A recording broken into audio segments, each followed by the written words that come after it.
Welcome to Canucks After Dark. Here are your hosts, Parker Hallowell and Clay Emo.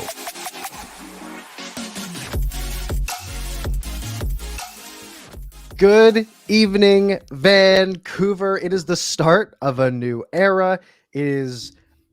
Everything is perfect. Life is good. The Canucks are winning. We have a fun head coach. Jim Benning is gone. Travis Green is gone. John Weisbrod is gone. Nolan Baumgartner's gone. Brock Besser scored.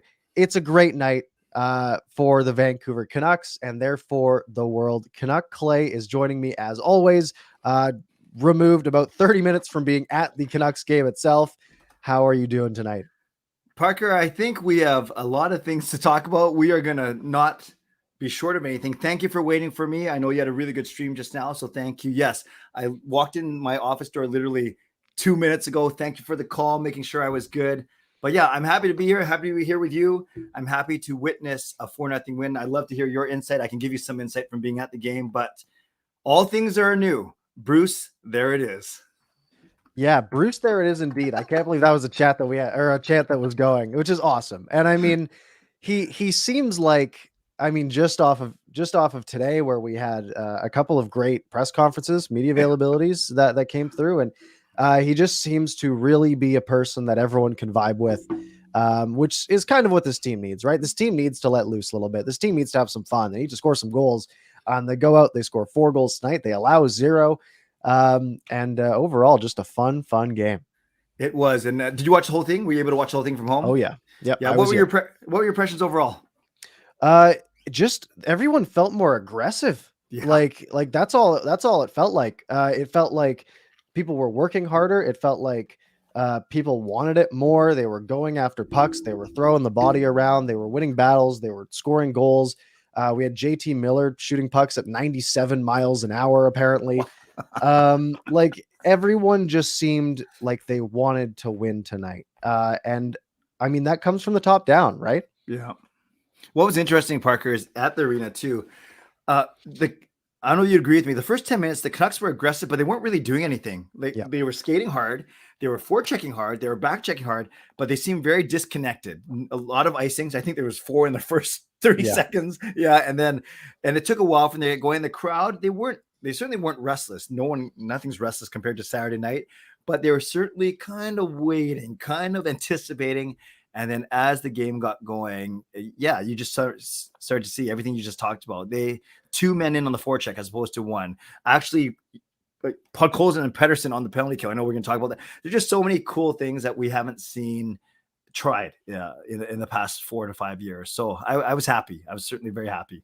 Yeah. And it was just, everything felt kind of new. And that's what this team needed. So we obviously have a lot to talk about tonight because tonight's game was good enough that it didn't overshadow obviously what happened yesterday, but it sort of validated it in a way. And again, it's one game, but obviously we're going to spend quite a bit of time on Jim Benning, Travis Green, Bruce Boudreau as a whole. We have Stan Smeal taking over as interim GM, which was an interesting decision, in my opinion, until I heard him talk today. And now I'm sold. So we're going to talk about the press conferences. Like I said, we'll dive into the last couple of games a little bit, but I mean, that's the past. That's a whole different era at this point. So do we want to get started with, do we want to do tonight's game first since you're fresh off of it, or do we want to do the big stuff first? Yeah, I say let's go chronologically, but because literally we are so fresh of it, I'm ready to do tonight's game and work backwards tonight if you want. But I will say this, Parker, you were not joking around in your streams the last 2 weeks. Fire everyone. I know we're going to get to that, but you're right. They almost fired everyone. Yeah, it was. Last night was crazy, and maybe we do just get into that because just like the timeline is just like there in my head. So sure, basically. We get the tweet at like 5 p.m. from Elliot Friedman out of the blue. Doesn't say like the Canucks have fired Travis Green. Doesn't say anything about Jim Benning. He just said, I'm hearing that Bruce Boudreau is the next head coach of the Canucks. And that's all he says, which is like, wait, don't they already have a coach? Like what's going on here? And then so I'm there. I'm like ready to make a video, and then like I think Dan Murphy tweeted like, this might not be it, and then someone said, it doesn't sound like management made this hire, which was like a real indictment, saying that it sort of came from the very top. What was your like first reaction seeing this stuff drop? It's funny. It's a tale of two content creators. For me, I had to leave for church at 5:45, so I can only go with what I know, and then I'm gone for 2 hours, right? So then I said, okay, maybe Boudreau's gonna be the next coach. I hate to do stuff that's not confirmed, but whatever. I learned my lesson, and yeah, I was surprised, and I honestly felt bad for Travis Green. And this isn't pity party. Travis Green, good person. Jim Benning, good person. Results oriented business. I get that. But I had to feel for Travis Green. Just think, you're sitting at home and you're reading all those reports of someone taking your job, and I'm sure he heard from the team. I think it had happened. Yeah. I think they said it had happened earlier in the day. Right. So I think it had been done. But yeah, sure. That's the only part that I kind of felt a little bit bad for. By the way, how you feeling, man? You're a trooper. I've been better, but I'm doing okay. Okay, we got to fight through it tonight. Tonight's the big night. Just like the Canucks. So yeah, overall, I did feel bad for Green, but I was excited, and I'm no Nostradamus or whatever the guy's name is, but I was always talking about Boudreau and Bylsma as at least my two choices, and so I was happy. And Boudreau kind of through his press conference today kind of reaffirmed my thoughts. He's a funny guy, man. He's a funny guy. He is. And I mean, I was watching because everyone was posting all the clips on Twitter, right? There's the one of his speech in the Capitals locker room where he's like, why are you guys so sad? Like, it's sort of like the gist of it with a lot more swearing involved, which was hilarious. And then the other clip of him in a mall trying to get ice cream at 10 a.m. and they wouldn't serve him. Oh, I haven't seen that one yet.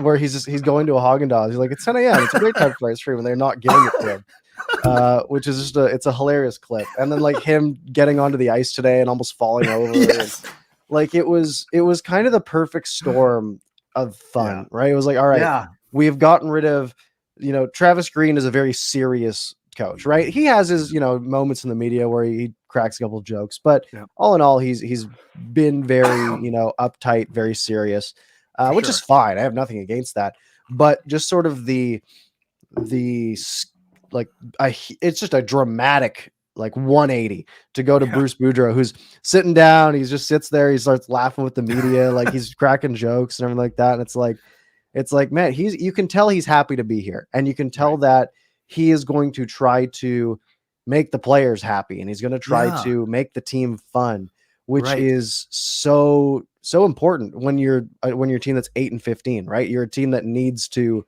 start having fun again, because you're not going to score. If you're losing every game 2-1, you're not scoring any goals. You're not having any fun. Yeah, the great points. And you could tell that in the way he carried himself. You can hear guys like Horvat and Pearson saying he came in and told us that he believes in us, that we're good players. You hear Boudreau saying these are some really good players. I don't know if you heard you probably didn't hear the post game because you're doing your show. Mm-hmm. I was driving the radio. There was one funny thing, Parker, he said in this post game. They were talking about the penalty kill and how the reporters were surprised how aggressive the penalty kill was tonight. And Boudreau said something like, well, it seemed like sitting back wasn't really working for this team. So a tiny bit of shade, not brutal, but it was honest. But it's fair though, right? It is. It's totally fair. Yeah, that's great. I'm excited to listen to that later on. But it was pretty funny. It was pretty funny. But yeah, so to get back to that, so then when you heard then that it was going to be Boudreau replacing Green, did you have probably smart that you waited to do your video? Did you know for sure that Benning was gone? Or were you actually kind of waiting to say, what the heck, this might be the only change? Yeah, so I actually didn't know. I was about 30 minutes late finding out because I was in bed yesterday at about 5 o'clock. And I was just like, and then I saw like someone had gone live on Twitter to talk about it. And I got a notification for that. And I was like, wait, why is someone doing a stream on Boudreau right now? And then I go and I see the tweet. And then I saw a couple other tweets of people saying there might be other stuff. And then eventually Darren Dreger said it sounds like Benning is out. And then once I saw the Irfan Ghaffar tweet that said, that basically broke it down. He was like, it sounds like Benning, Weisbrod, Baumgartner, Green are out. Chris Gear will take the AGM role, which was wrong, but it was a decent shot. Yeah. And Boudreau and what's his name? Walker would come in as coach and assistant coach. And I was like, okay, that's enough info. Let's actually start thinking about this and put it together. And I don't know. I guess I didn't know Bruce Boudreau very well. Like when I heard the name, I'm like, oh, he just seems mad all the time. And then I actually cause you see the darn gif of him and you see like and you see him just like the one where I think it's Tim Peel, the ref he's yelling at. And he's like, Tim, come here. And then he just like yells at him. It's like, hey, like this is the guy they're getting. All right. And then you watch all the other videos of him and you're like, man, this guy's just having fun. And I mean, you look at his record, right? Bad in the playoffs. In the playoffs. I'm good with that right now. You want it? Oh, a good regular season coach? Sure, sign me up, because you can't have a good playoff coach if you don't make the playoffs. It is crazy that in his 11 full seasons across the 3 teams, he's made the playoffs 10 times. And then an 11th season, he almost made it. He came in 5th after he joined the team halfway through. That is crazy. 10 playoff out of 11.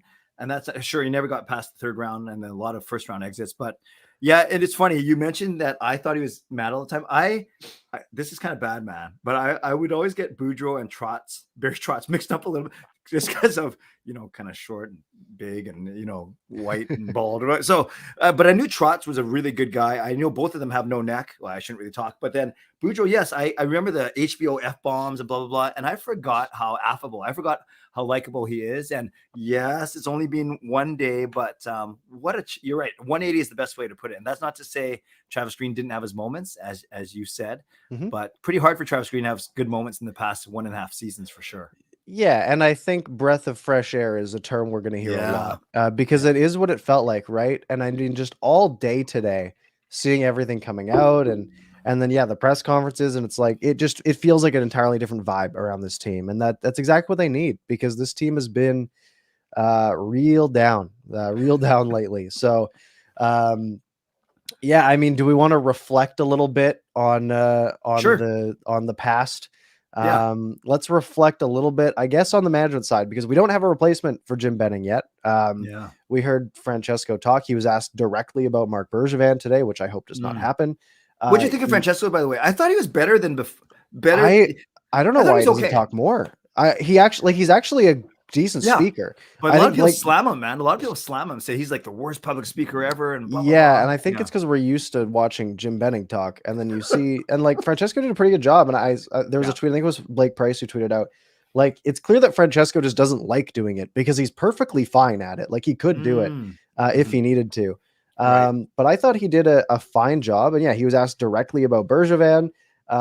He was asked, and he sort of said, look, we're going to take our time. We're going to turn over every leaf. We're going to look at every guy we can, which is definitely the right approach. But it leaves Stan Smeel in there, and the Sedins and this whole committee. But with Jim Benning gone, I mean, it's too late, but at least we're finally past that point. Yeah, it's interesting you mentioned the whole Chris Gear thing. That's the first thing I saw too. And I know that Chris Gear had a big hand in negotiating a lot of these contracts, all the ones that we like, the Demko, the Besser, the Horvat, the PD, the Hughes, the Garland contracts. We knew that Chris Gear had a big hand in those. So it would make sense if he was the sole AGM, right? Or the interim GM, excuse me. But then, and then we started to hear, we knew the Sedins would be involved, but we didn't know how much. Then we started to hear, of course, what it turned out to be Stan Smeel and Ryan Johnson, as opposed to Chris Gear. And you mentioned that you were impressed with how Smeel sounded today. Yeah, I definitely was. He seemed very calculated. He seemed like he knew what he was talking about. Like, he mentioned that, like, when he talked about, he's like, I've been a Canuck for 40 years. It's like, it's the only job he's ever had has been a part of this team. Right. And he genuinely cares. And I think that's really important. Right. He even said, like, after the game on Saturday, he went to Francesco and said, like, look, something has to change, which is very important. And I thought he was a great speaker, a much better speaker than he was at the 2019 NHL draft. Did he say Putzlovin's name today? No. He did not. He was not asked to, but I'm sure he would have done great. I'm sure he's been practicing. But in general, I think I mean, just Twitter sentiment as a whole, right? Everyone was like, Steamer's awesome. Like he is speaking so well. And you know, it's kind of surprising that he hasn't represented the team at all in the past, really. Yep. Yeah. And yeah, what can you say? He's one of one of the numbers up in the rafters, and he's kind of like the old school Linden, right? Linden, heart of the Canuck, one of the best Canucks ever. Maybe not skill wise, but certainly heart and soul.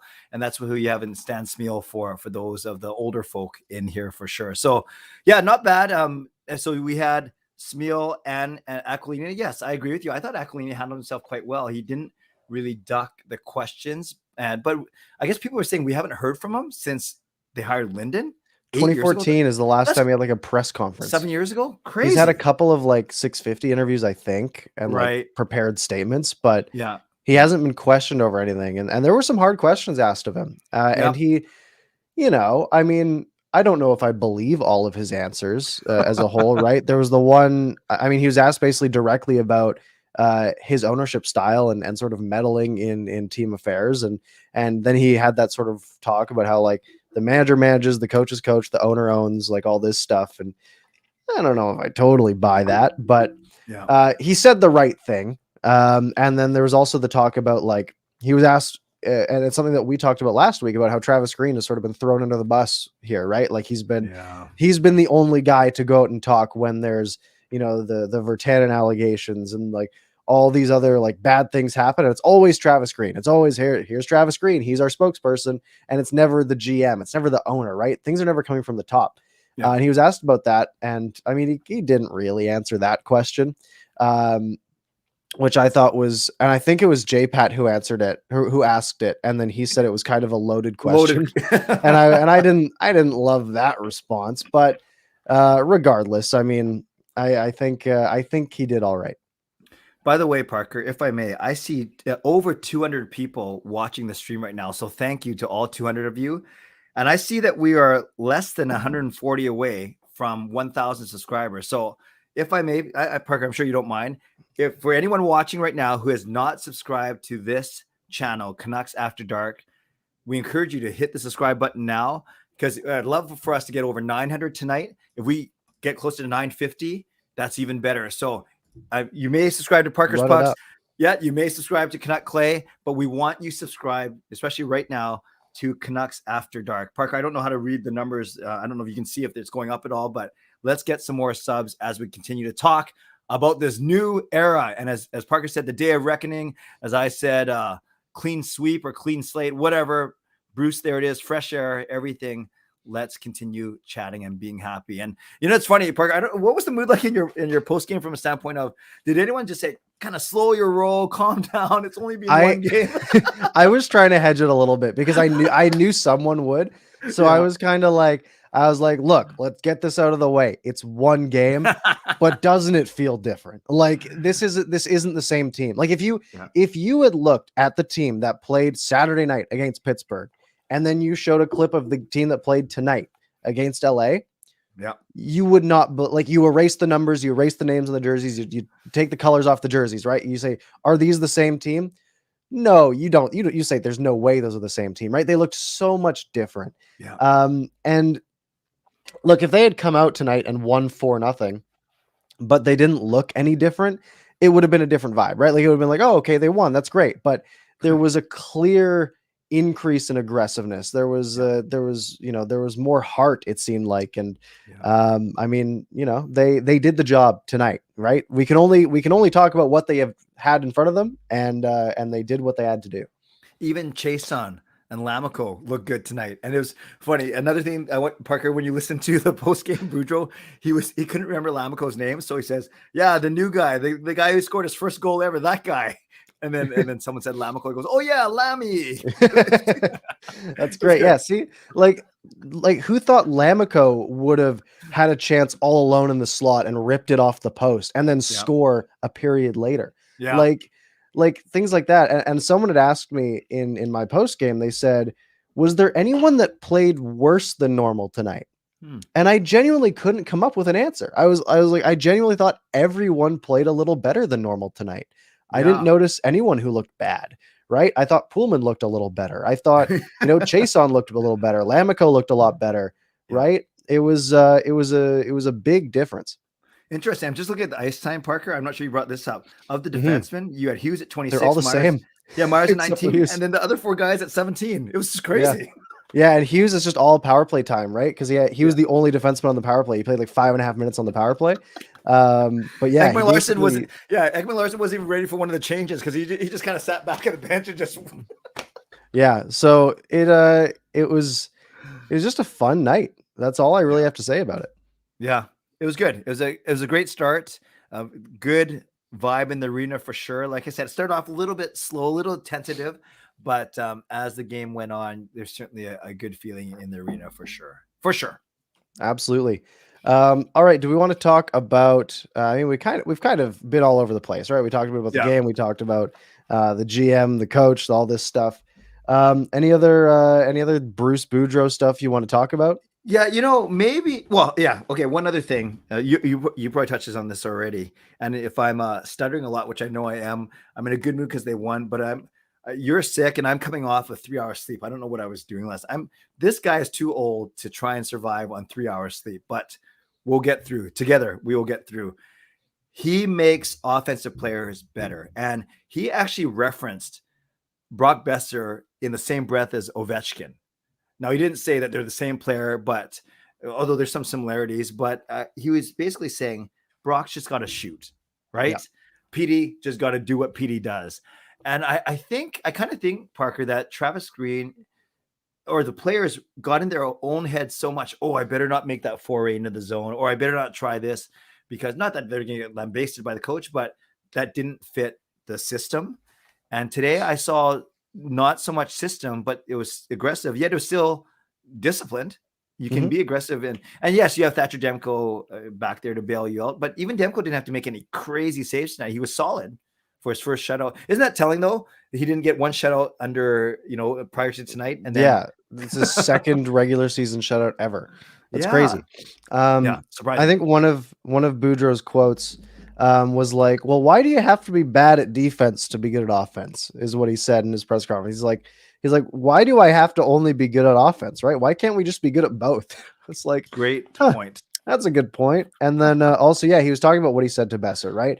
He was like, yeah, I pulled him aside and I said, look, when I coached Minnesota, you killed us, right? Like you scored every game against us. Like, you can do it, just go do it. And look, the goal Besser scored tonight wasn't a goal scorer's goal, but yeah, I mean, he shot off Doughty skating in, which I mean, kind of makes it better, to be honest. But I mean, you kind of create your own luck in those scenarios, right? Like if you're a goal scorer, you take those shots. Sometimes you get a good bounce and they go in, right? Sometimes that's how you got to break a slump. You just got to get lucky, right? You go 14 games or whatever it was with a goal. Yeah. You just need a good bounce, and he got it, and hopefully that leads into some more. And it's funny you bring that up. You mentioned the way Besser scored versus the way Miller scored, right? Both guys got 1 goal, 1 assist tonight, but the precision and the power behind Miller's shot compared to Besser, and I'm not saying Miller's better or worse, blah, blah, blah. I'm happy they both got 2 points tonight. But yeah, it kind of speaks to your point of the way the season's been going for Miller and the confidence he's playing with, whereas Besser, I joked around about saying BB might like to play for BB. Obviously, one of them's Besser, one of them's Boudreau. By the way, saying Bruce Boudreau quickly is very tough. Oh, I was listening to Halford and Bruff this morning, and Mike Halford was fumbling that one a lot. He was dropping a lot of Bruce Boudreaus. Yeah, I've done a few of those already. It's tough. I stutter already when it's even my own name, but yes, I'm just gonna call him BB, Big Bruce, something like that. Barbecue Bruce was one of the things going around. Love it. Another thing I want to note from tonight: Canucks outshot LA 31 or outhit LA 31-17. Wow. So, I mean, this is a team that has been, and again, hits aren't everything, right? And I don't put a lot of stock into that, but again, sort of another little microcosm from this game, right? The team going out there and clearly just being more passionate, being more involved, going out there and throwing the body around, right? I think that definitely speaks to it. Yes. And part of that, this whole aggression yet discipline, only 2 penalties, only 2 times shorthanded, and they killed them both off, which is cool. And they scored 2 of their own power play goals. So that's something else we didn't see under Travis Green, is a team winning, the Canucks winning the special teams battle. Yeah, the PK looked good. Yeah. Like they weren't really doing that 1-1-2 that they've liked to do. What do And you they think of just, those pairings, those offensive pairings? You like them?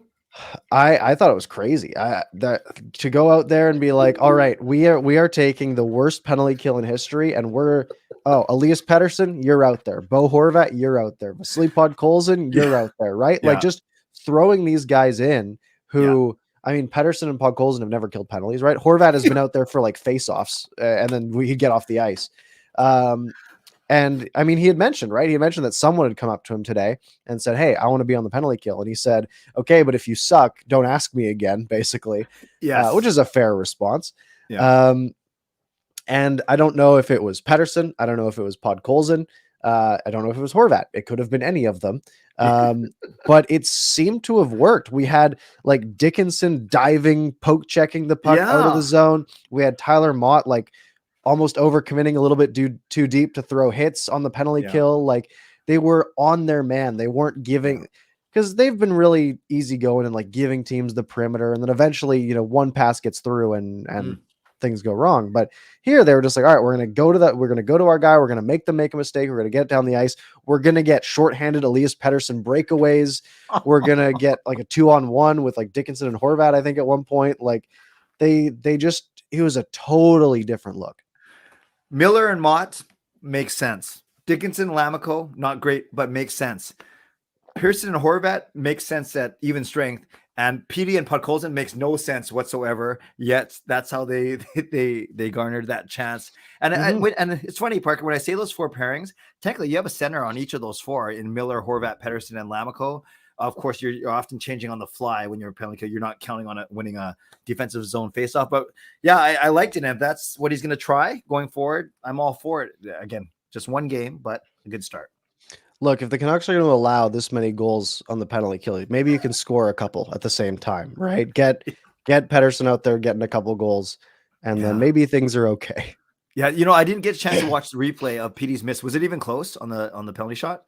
It was like an inch off. He got Peterson moving over a little bit. He had the right side, and he just missed it by like an inch. Okay. It was the right play. He just didn't execute. Right. Gotcha. All right. Wow.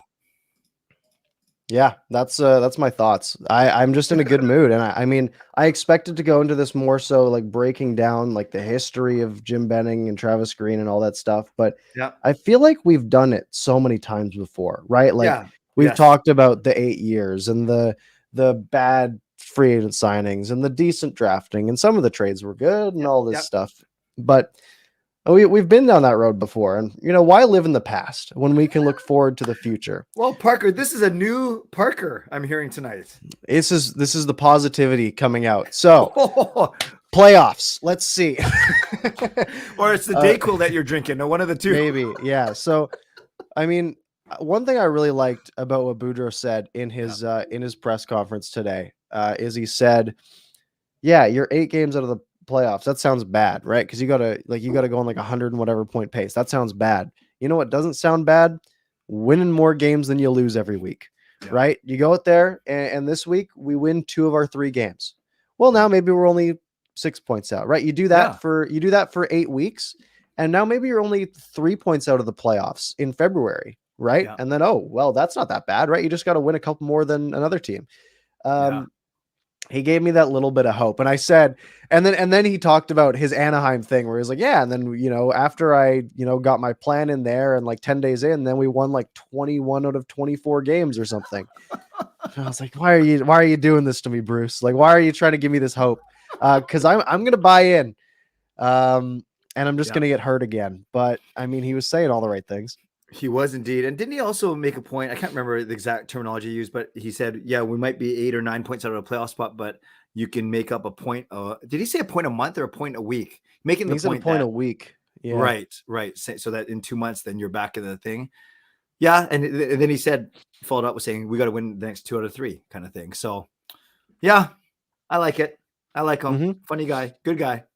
Yeah. He seems like a good fit, at least for now. And I mean, what's kind of surprising is the contract, right? Like he's to go out and get a guy like Bruce Boudreau, who is, very well tenured. And, he's been coaching for 15 years in the NHL, and to go out and they basically signed him for this year and next year. And that's it. And apparently it came out today that next year's an option year. So what? Yeah. So like it's a team option. So technically the Canucks can just let him go after this year with no consequence. So if they do bring in a president or a GM who wants to hire his own coach, they are entirely within their right to do that. It will cost the team nothing. But hey, I mean, if Bruce Boudreau is going to, turn this ship around, then maybe he'll get that second year of his option. Well, I didn't know. And that option is widely reported, Parker. Like that's out there now. Patrick Johnston tweeted it. Okay. And I don't know, remember who had mentioned it before him. But I can definitely pull it up. It was originally Emily Kaplan reported it initially of ESPN. She's very reputable. And then he said, just had someone tell me the same. So that is crazy, honestly. Yeah, that is interesting.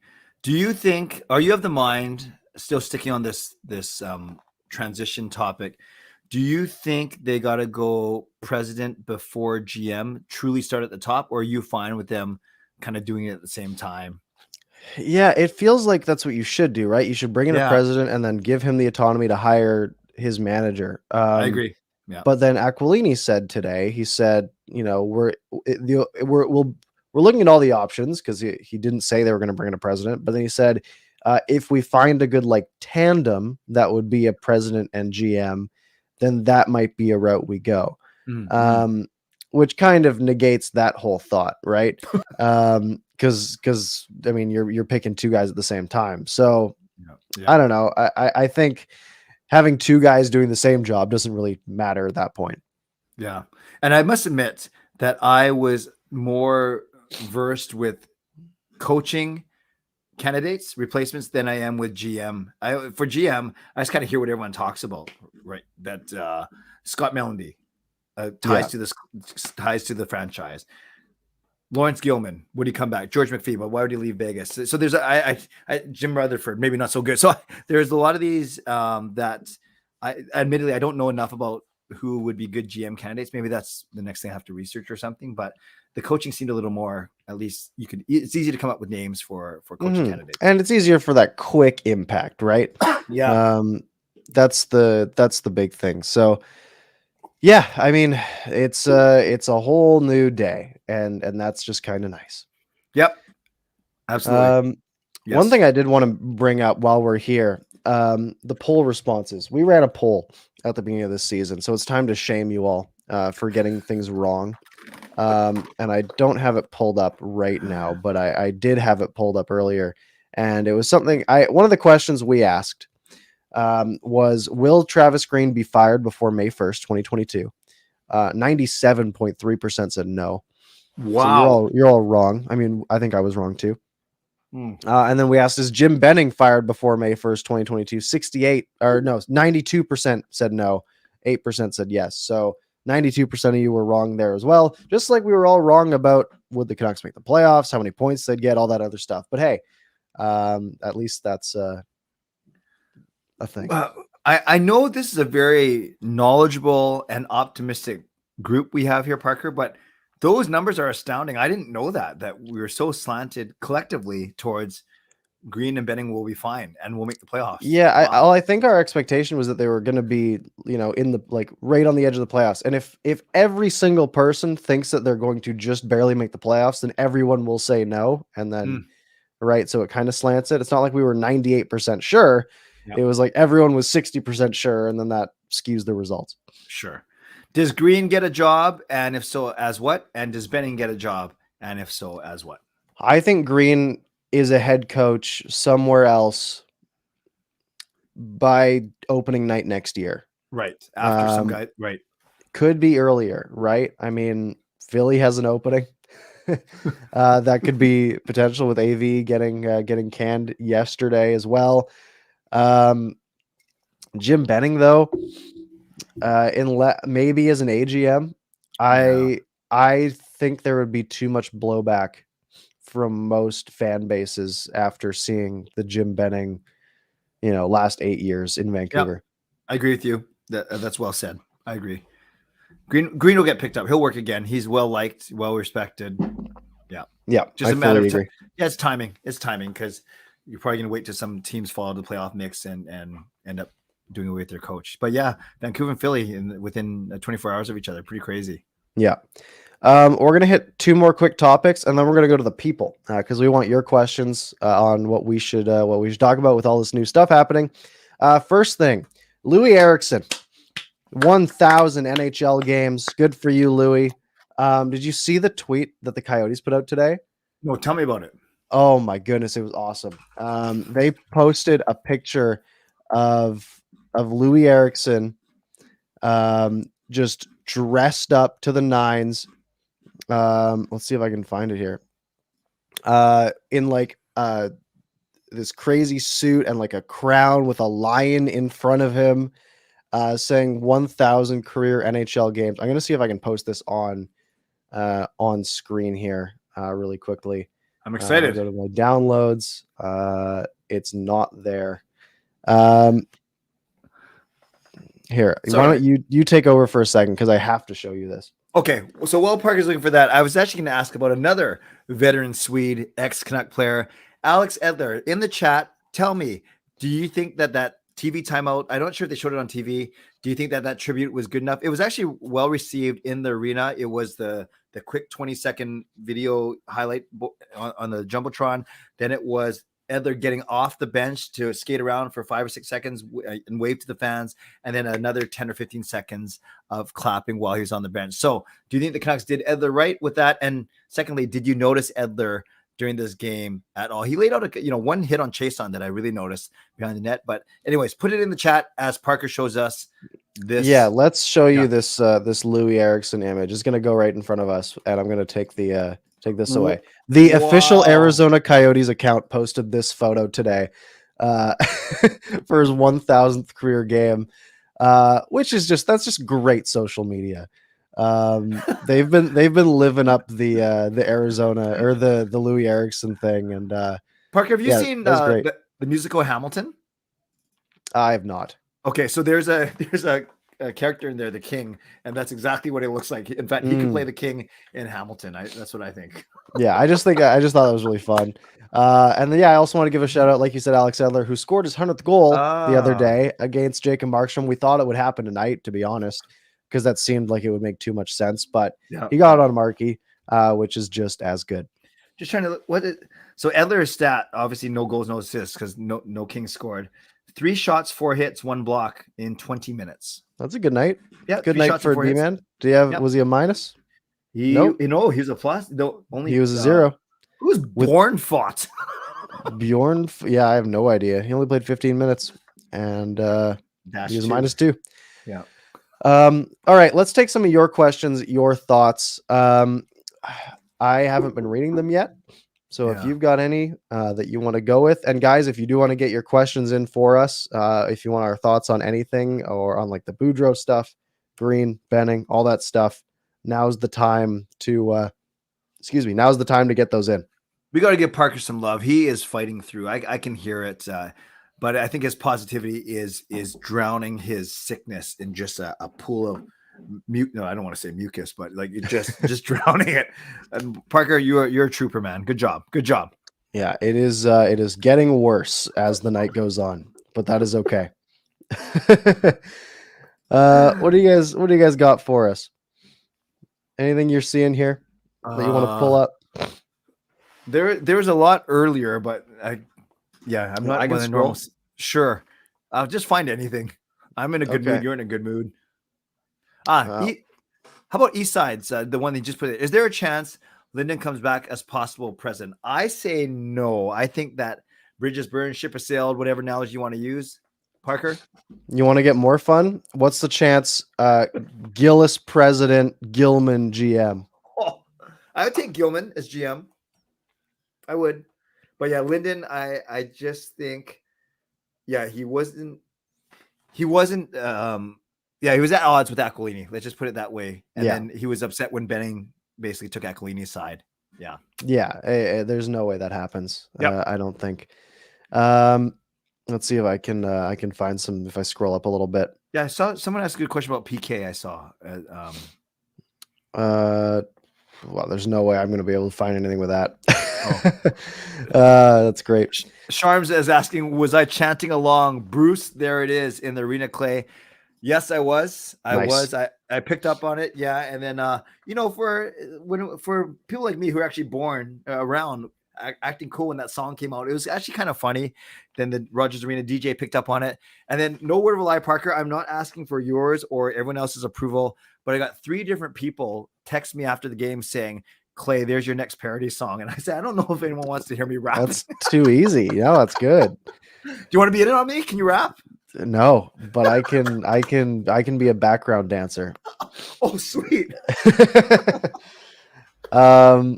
Nathaniel asks, hello, which player benefits the most from Coach Boudreau? Go ahead. I mean, from what we've seen so far, I'm going to go with Besser, just because I feel like they've got this vibe. I'm hoping it's Pettersson, though. Right. And those are the 2 guys I would have said, too. You look at the 2 guys that are underachieving, underperforming. So it's those 2. And then we just talked about 10 minutes ago how Boudreau does well with offensive players, Ovechkin, Backstrom, Perry, Getzlaf. So, yeah, I agree. It's those 2s. And especially with PD's new contract, Besser trying to earn a new contract. It stands to say that we need them both going for sure. And Juho Lammikko, apparently, is going to be sick under Bruce Boudreau. Nate saying, what are the expectations for this year now for you for you Canucks fans that Bruce is there now? They're still in a deep hole, right? We're not saying, oh well, he turned Anaheim or he turned Washington around and Anaheim around. The Canucks are gonna win 40 of the last 55 games and we're gonna be sailing into the playoffs, right? No, that's not the expectation. The expectation is a bounce back, right? It's the offensive players being who we expect them to be. It's hopefully more fun games, and it's hopefully just at least making things interesting. If they somehow pull it off, it's a miracle. What are we, 9, 15, and 2 now? Is that right? Yeah. 20 points in 26. So yeah, it's an uphill battle. And you guys know I'm the king of positivity. Parker for tonight is at least the king of positivity. Check this out, you guys. They're 9, 15, and 2. They're 6 games under 500, not 6 games away from a playoff position. They're 6 games under 500, which will only get you not even in a playoff position. So picture this. In the 12 games remaining in December, to make up a 6-game gap they have to go 9 and 3 just to get to 500. So when you say it out loud like that, that's tough. Yeah. That's tough. But if you just win 1 game more than you lose every week, it's pretty easy. So just do that all season long, right? 2 out of 3. You got it. Let's see here. RP88 saying, what roles do you predict for the Sedins next season? Ooh. I mean, they're already sort of getting, they're part of this executive committee that is sort of forming here already. Like they're top 5 in the organization at this point. Yeah, it's been a big rise for sure. I don't think they even anticipated this. I also don't think they're ready to be. Right. I don't know this for sure, and I don't know if they'd want it, quite frankly. With everything they said, do you remember, Parker, when they did their media availability? They're very humble, as we expected, very full of integrity, but they simply said they don't even know what they're going to be good at. They don't even know what they're going to like doing. So, right. Yeah. So I don't think they're going to be AGM. I don't think they're going to be GM. I don't think they're going to be president. I think they may elevate and have more confidence in speaking at the role of special advisors to the GM, but maybe they're doing the same thing just with a bigger voice next year. That's my guess. Mm-hmm. Yeah. This is a great comment from Travis Green saying, send me and notable Canuck Clay subscriber Jim Benning your condolences as we have recently lost our jobs and are sad. That was good. That was pretty good. Yes. We salute you, Travis Green. And, thank you, Travis. And Canuck Clay subscriber Jim Benning. Genuinely wish you guys the best. Oh man. Our Canucks saying, have you seen the clip where Coach Boudreau makes bird sounds? No, but I'm going to look it up after this. That sounds excellent. Yeah, that sounds good. Shannon saying, I'm wondering if this new coach is only here for the rest of the season and next season, then are we back to looking for a new coach? Well, yeah, Bruce, see, there it is, Bruce Boudreau. Bruce Boudreau he's 66 years old, right? Yeah. So he might, who knows how long he wants to continue coaching for. If things go really well these next 2 years, then maybe he stays longer. But if things go just okay, or the new GM wants someone different, then he'd get let go. Yeah, Shannon, and thank you for asking. I'm glad that you asked those types of questions. No question is a bad question. We're all learning here. We're all figuring out all this terminology. But as Parker said, technically, Boudreau's under contract for this year and next year. But as Parker said, the club has what's called an option, meaning they have the option of actually offering Boudreau that contract for next year. Hopefully he does. They will if he does very well. But the fact that even with that option year, he's done at the end of next season, it does signal that, at least from a coaching standpoint, there's more, as I've heard a lot of people say, it's more of a bridge as opposed to the final destination. Future. You got it. Yeah. You got it. Curtis saying, what is it about Travis Green that would make him attractive as a head coach to another team? His record isn't good. A lot of the Canucks problems this year have been in coachable areas. That's an excellent question. I'll take the first stab. Some would argue that he did relatively well with the players he was given. So if you are of the mind that you think more of the mess was because of Jim Benning, because of the way Benning built this team over the past 8 years and didn't truly rebuild properly, then you could argue that Travis Green did okay. He overachieved in the bubble, for sure. He underachieved last season. So maybe the truth is somewhere in the middle, as we like to say. But he's very well respected. He's very well liked. He's technically very, very sound. So one could argue that it was simply a bad mix of him and the players here, but that doesn't make him a poor coach. I'm just trying to build up the case for him just to see, to take that side. Yeah. And keep in mind, he's 50, right? He's been an NHL coach for 5 years, right? This was his first gig. In theory, he's learning, right? Just as everyone is learning every day. Yeah. So maybe he's better next time. Maybe he's better in his third role. It's if people think that he'll get better as time goes on, then that would be a decent bet. Great point, Parker. Yeah, because the Canucks were his first NHL job. Remember, we promoted him from Utica at the time. So many of these coaches, Boudreau's on his fourth team as a 66-year-old. So you could see Travis Green easily get at least one or two more coaching gigs before, in the next 5 or 10 years total. I could see it happening for sure. So how you doing? Saying, what are your thoughts on Boudreau utilizing his best players on the PK? And do you think players ever asked Green before and he never gave them the opportunity? I would assume they would have asked if they asked Boudreau day one, right? I'm sure they asked Green too, who they probably had more of a rapport with. Yep, I'd agree with you on that, Parker. And so we don't know if Travis Green laughed them off, if he strongly considered it, or who knows. But almost like, remember when John Tortorella was here for that one season? He talked about the Sedins killing penalties. He wanted his best players to play. Blocking shots. Yeah, scaring everyone. Exactly. Yeah. Well, hey, maybe we don't want our best players to get hurt. Gary's saying, after all these years, why not give the presidency to Stan Smyl? Actually, you go with this one because we never finished that thought. You said that you were slightly surprised that Steamer got the the interim GM role. Yeah, I mean, Chris Gear seemed like the one that made sense just because of how well respected he has been known to be in the organization. And I think we've just never really seen Stan Smyl speak publicly. Right? Like literally all we have was like that clip from the draft where he messed up Puckholden's name and looked not great. But the way he spoke today, he seemed like he had purpose, like he had a vision. But yeah, I mean, I don't think he's maybe ready for that role. But I mean, he seems to be someone who could in the future. I'm sure he's getting up there in age. He is 63, so maybe not. Right. But yeah, he's the interim GM, and he looked like he cared. Yes, he looks like he cared. At the same time, Parker, I get the sense that because of his loyalty and dedication to this franchise, as you spoke about, he would be fine if the team found someone with a bit more pedigree, a bit more experience, and if Stan Smyl could support that person, whether it's the president or the GM, I think he would humbly do it. I really would. Yeah, I mean, I really think so too. Yeah. Edmund saying, do you think Hughes will be great offensively, like how Mike Green was in Washington under Boudreau?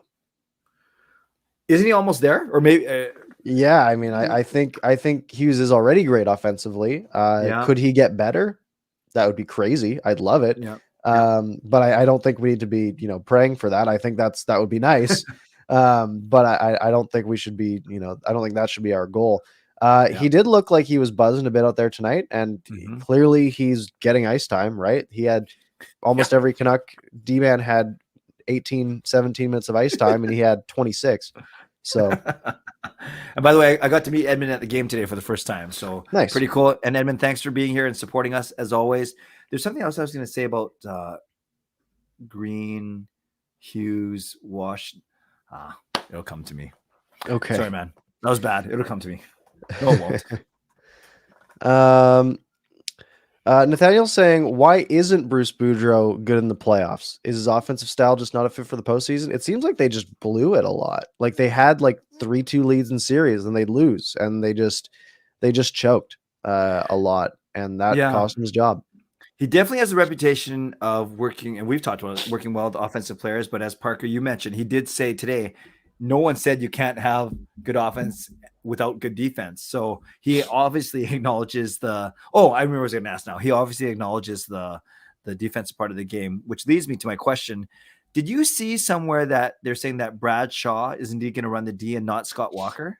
Yeah, I think that is what they said today. So that was an interesting little twist. Because was he running the PK before? Is that how it was set up? I thought Baumgartner usually, right, defense and PK, offense and power play. But I thought Baumgartner was running defense and PK. Then I thought Scott Walker was going to replace him. But maybe you go Shaw, Walker, and still Jason King. Maybe all three of them are on the bench. Were they all on the bench tonight? I don't even know. I think they were. I wasn't really paying attention to that though. Yeah, exactly. Me too. But yeah, Bradshaw came in as defensive guru, so maybe now's his chance to shine. I don't know. Hopefully, that would be great. Yeah.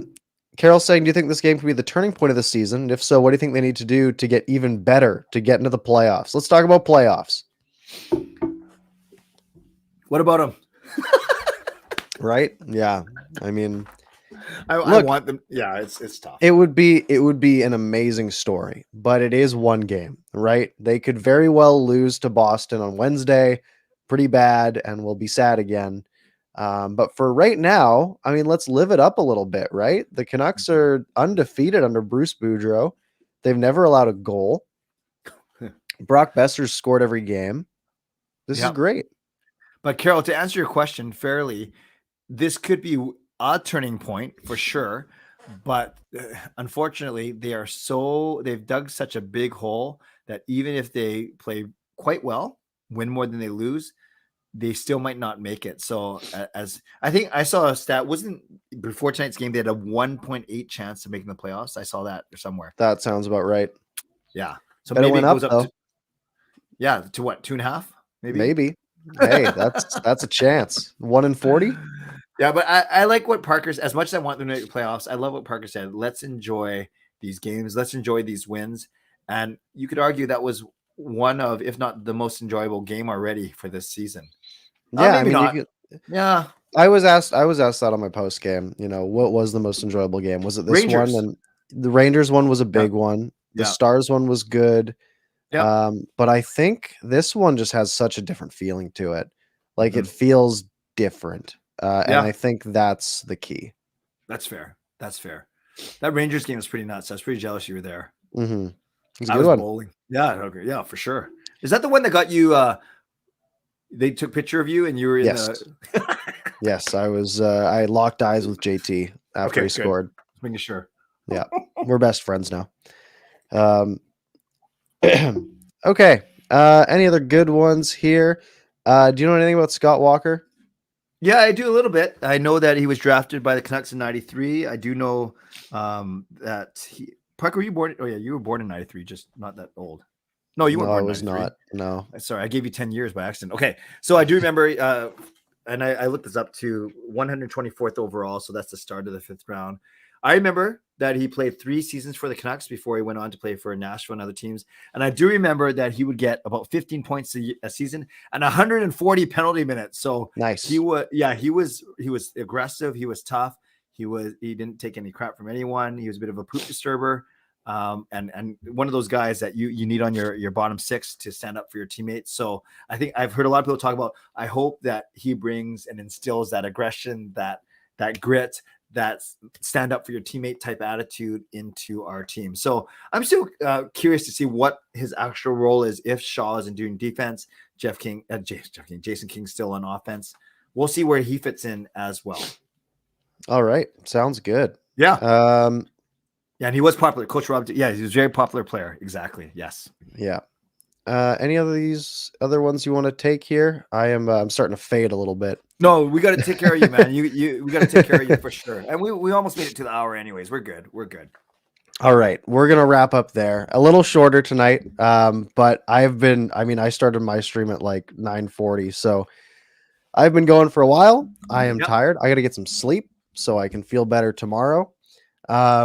Thank you guys very much for joining us tonight at the start of a new era. If you haven't already, like Clay mentioned, hit that subscribe button. We're over 900 now. Let's see if we can get that close to 1,000. You guys are awesome. 250 of you in here at 11:11 here on a was it Monday night? You guys are crazy. Very crazy. So thank you guys very much. If you missed any part of the show, you can rewind it here on YouTube, or it'll be up on your favorite podcast platform in about 20-30 minutes or so. You can find me at ParkersPucks on YouTube, Clay at Canuck Clay on YouTube and Twitter. Clay, any parting words tonight? I have a lot, but I want to get you to bed and get you some rest. So I'll just say this. Yes, it's one game, but in the arena or on TV, this was unlike any game that we've seen this season. And that's not me over dramatizing it. That's me witnessing the eye test. And I'm sure the analysts would back me up a little bit. Let's enjoy it for what it is. Let's enjoy this new attitude, this breath of fresh air, like you said, Parker. But let's not overhype our expectations, because I'd much rather win 4-0 than lose 4-0. So let's see as the team develops, as they face tough competition, as they continue to go through this homestand. And if the Canucks come out of December at 500 or very close to it, then I think we're having a different conversation. But for now, let's take it, indeed, as cliche as it sounds, one day at a time, just like you need to take it one sleep at a time, brother. Awesome. All right. And with that, we'll wrap up. Thank you guys very much. Like I said, make sure you subscribe, make sure you hit the like button, do all that good stuff. Coach Rob says, see you in the Stanley Cup Finals. That's not our message, but hey, you know what? We'll take the optimism. Have a good night, everyone, and we will see you next week.